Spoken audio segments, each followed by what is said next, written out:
अगर आपको मेडिटेशन और हेल्थ की बातों को अच्छी रीति समझना है तो यूट्यूब चैनल है शिव शक्ति मेडिटेशन बीके कुसुम, फिर सब्सक्राइब करेंगे और जो लक्ष्मी नारायण का आइकॉन है उस पर टच करेंगे तो हमारी चैनल खुल जाएगी। वहाँ प्लेलिस्ट में आपको सब कुछ ग्रुप वाइज मिलेगा। साथ साथ लाइक, शेयर और कमेंट भी कीजिए। इससे आपका दुआ का खाता बढ़ेगा, बुद्धि का ताला खुलेगा और आप जल्दी जल्दी आगे बढ़ सकोगे। ओम शांति।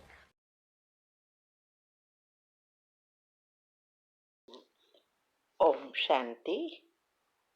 आपका प्रश्न है, आज वरदान में आया कि बुराई को नहीं देख अच्छा उठा लो तो नंबर 1 में आ जाएंगे। तो प्रश्न यह है कि कैसे बुराई में अच्छाई को धारण करें, क्या ये प्रैक्टिकल हो सकता है? उत्तर है, देखो हमारा सारा पुरुषार्थ ही तो यही है ना।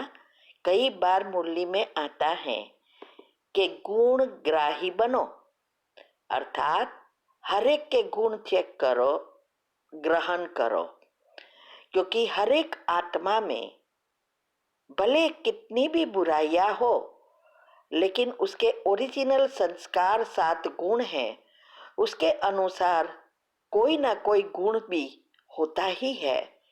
लेकिन आजकल जो वातावरण है उस अनुसार हमारे जो सारा विचार चलते हैं उस विचार को जल्दी जल्दी प्रैक्टिकल नेगेटिव में ही करते हैं।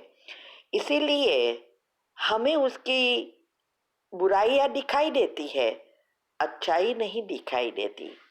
तो क्या होता है, हमारे में वो बुराइयां व्याज के साथ बाहर आती है, अर्थात हम ही नेगेटिव संकल्प चलाकर ईथर तत्व और हमारे सूक्ष्म शरीर से नेगेटिव जितने भी हमारे हिसाब किताब पाप कर्म है वो खींचना शुरू करते हैं और इसीलिए हमारी कर्म की भोगना बढ़ जाती है।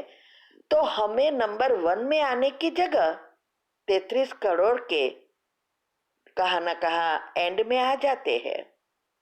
और इससे भी ज्यादा तो यह चीज है कि हम सूक्ष्म पाप पर कभी भी ध्यान नहीं देते हैं। बहुत बहुत चीजें होती है जो सूक्ष्म पाप बनाती रहती है और ये सबसे बड़ी छेद है हमारे पुरुषार्थ की झोली में। कितने सारे वीडियो में हमने बताया है, ग्रुप की मैं लिंक भेजती हूँ, इसमें भी डिटेल भी भेजती हूँ और ये भी बताती हूँ कि ये सूक्ष्म पापों से बचो। फिर भी एक दिन में ही, 2 दिन में, धीरे धीरे थोड़े दिन में सब ग्रुप से निकल जाते हैं। कितने कड़ा प्राप्त बनते हैं, क्योंकि इससे किसी का समय संकल्प भी चलते हैं तो उसमें भी हमारे व्यर्थ से पाप बनते हैं और उसको देखकर अनेक निकलना शुरू करते हैं। ग्रुप का महत्व नहीं समझते और पुरुषार्थ से वंचित रह जाते हैं। ये भी तो सूक्ष्म पाप कड़े बनते जाते हैं, तो कहाँ हम आगे बढ़ सकेंगे। इसीलिए हर रोज मुरली में हमेशा आता है कि गुण को देखो, अच्छी चीज को परखने की शक्ति धारण करो।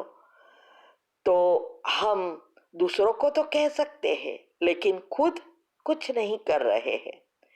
तो हमें हर बात में ऐसा पुरुषार्थ करना है जिससे हम अनुभवी भी बने, हमारी शक्तियां समय पर यूज कर सके। तो हमारी जो परख शक्ति है वो इतनी क्लीन एंड क्लियर होनी चाहिए कि क्या अच्छा है क्या बुरा है, सब चीज हम तुरंत परख सके। और इसके लिए ही ये सारा पुरुषार्थ है और इसका सारी विधि हमने बताई है।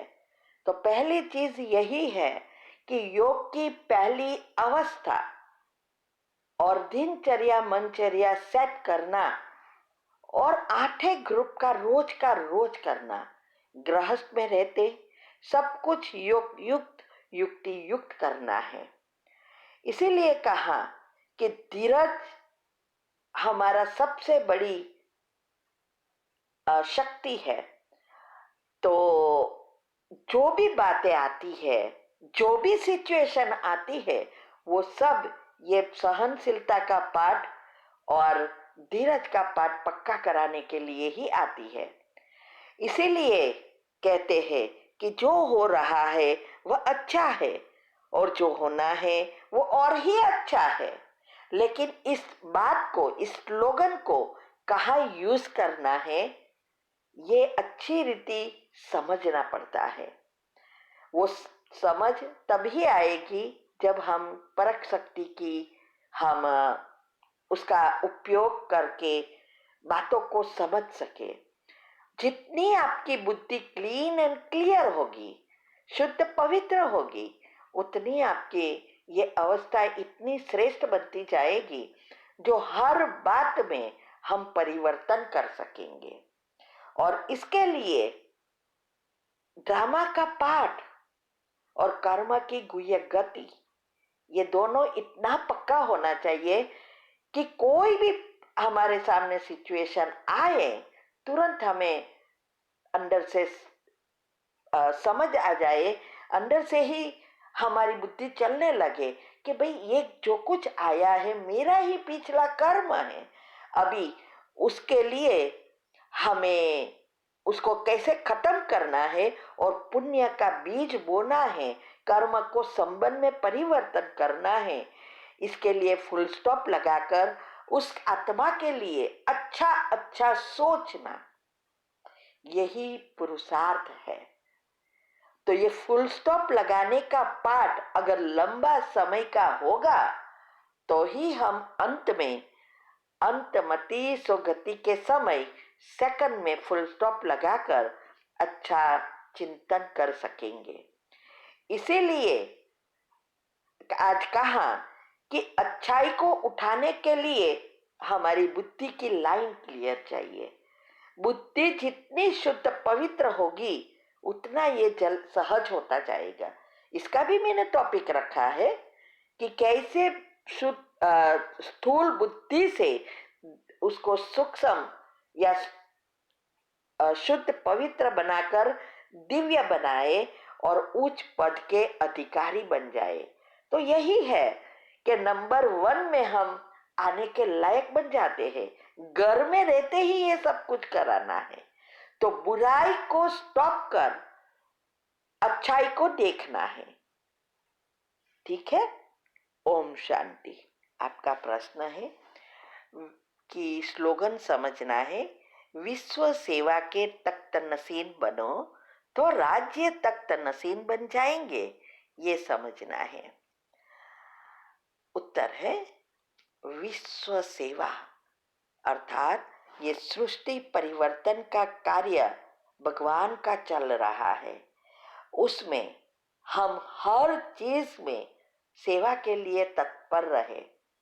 इसको ही मैंने कहा है, जो ये 8 पत्ते का बिली पत्र और 11 जो है वो रोज करनी है और इस सभी चीजों में संपूर्ण बनना है। सभी चीजों की रोज सेवा में उपयोग करना है। इसमें सब कुछ आ जाता है। जब हम ऐसी सेवा करते हैं उसकी अवस्था भी इतनी श्रेष्ठ होगी जो अंतमति सुगति कर श्री कृष्ण के साथ माना ब्रह्मा बाबा के साथ जा सकेंगे और श्री कृष्ण के साथ नंबर 1 में आ सकेंगे। राज्य तख्त नसीन बनना अर्थात पहले जन्म में और उसमें भी 108 में आना, श्री कृष्ण के घराने में आना, वही राज्य तख्त नसीन बनते हैं। तो हमें यहाँ ये सब प्रैक्टिकल जितना करेंगे उतना हम आगे बढ़ सकेंगे।